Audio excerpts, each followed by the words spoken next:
শেষ লগ্নে বর্ষা, তবুও বাঙালির পাতে অমিল বড় ইলিশ। বাজার ছেয়ে রয়েছে ছোট কিংবা মাঝারি আকারের ইলিশে। যাও বা দু একটি বড় ইলিশের দেখা মিলছে, তারও দর আকাশ ছোঁয়া।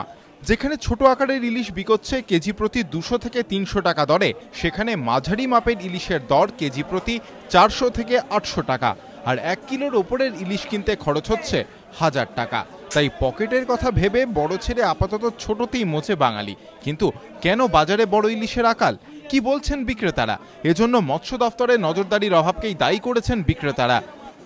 300 গ্রাম, 400 গ্রাম, 500 গ্রামের মধ্যে এই মাছগুলো ধরাই নিষিদ্ধ।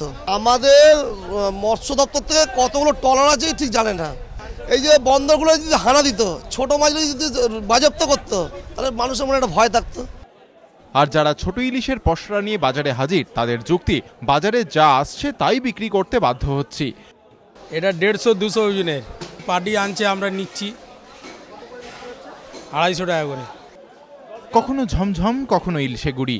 আর সেই ইলশে গুড়িতে ভেজা শহরে রূপলি শস্যের স্বাদ ছাড়া কি বাঙালির বর্ষা সম্পূর্ণ হয়? তাই ক্রেতারাও চাইছেন বাড়ুক মৎস্য দফতরের নজরদারি, বাজারে আসুক বড় মাপের ইলিশ। আর তারই স্বাদ পেতে এখন মুখিয়ে বাঙালি। সঞ্চয়ন মিত্র, এবিপি আনন্দ, কলকাতা।